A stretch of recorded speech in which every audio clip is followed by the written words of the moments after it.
ഗസയിലെ ഇസ്രായേൽ ആക്രമണത്തിൽ പ്രതിഷേധിച്ച് ട്രാബ്സോണിൽ സംഘടിപ്പിച്ച ഒരു പരിപാടിക്കിടെ ഒരു ശ്രദ്ധേയമായ രംഗം അരങ്ങേറി.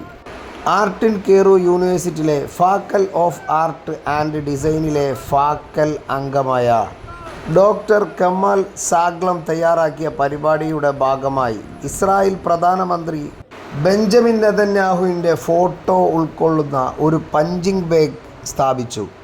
ഗസയിലെ സാഹചര്യത്തോടുള്ള പ്രതികരണം പ്രകടിപ്പിക്കാൻ പരിപാടിയിൽ പങ്കെടുത്ത പൗരന്മാർ ബാഗിൽ പഞ്ച് ചെയ്യുകയും ഫലസ്തീനർക്കുള്ള പിന്തുണ പ്രഖ്യാപിക്കുകയും ചെയ്തു.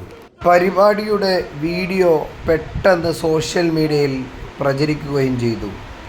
ഇതിൽ നിന്നും മനസ്സിലാകുന്നത് ലോകത്തിൻ്റെ വിവിധ ഭാഗങ്ങളിൽ നിന്ന് ബെഞ്ചമിൻ നെതന്യാഹുവിനെ പോലത്തെ ട്രംപിനെ പോലത്തവരെ എതിർക്കുന്നു, വെറുക്കുന്നു എന്നതിൽ ഏറ്റവും വലിയ തെളിവാണ് പല രാജ്യങ്ങളും ഇങ്ങനെ ക്യാമ്പയിൻ നടത്തിക്കൊണ്ടിരിക്കുന്നത്.